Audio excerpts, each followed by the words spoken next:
ఎముకలు life style ప్రభావము, diet ప్రభావము చాలా ఉంటుంది.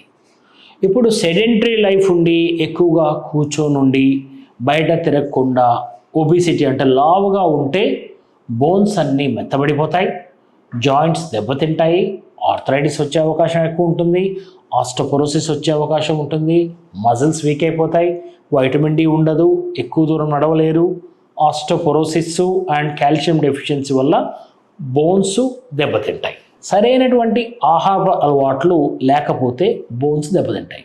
బోన్స్కి మెయిన్గా కావాల్సింది calcium and vitamin D and vitamin బి12, కొన్ని రకాలైనటువంటి బి కాంప్లెక్స్ కావాల్సి వస్తుంది.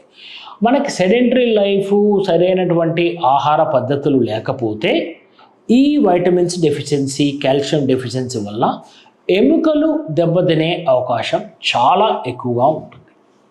సో వారికి ఏం చెప్తాము? They have to take balanced diet అంటాం అండ్ కాల్షియం రిచ్ ఫుడ్స్ తీసుకోమని చెప్తాం. ఏంటివి అవి కాల్షియం రిచ్ ఫుడ్స్ అంటే? Milk, cheese, yoghurt, butter milk, ఇటువంటివి ఎక్కువగా తీసుకోమంటాం. పన్నీర్ లాంటివి తీసుకుంటే మనం కాల్షియంని సప్లిమెంట్ చేయగలుగుతాం. ప్లస్ సూర్యుడికి ఎక్స్పోజ్ కమ్మంటాం. ఎందుకు? దానివల్ల మనకి వైటమిన్ డి ప్రొడ్యూస్ అవుతుంది. ఒకవేళ ఎక్కువగా లేకపోతే మనం డాక్టర్ సలహాతో సప్లిమెంట్స్ తీసుకోమని చెప్తాం. కాల్షియం మరియు వైటమిన్ డి సప్లిమెంట్స్ తీసుకోమని చెప్తాం.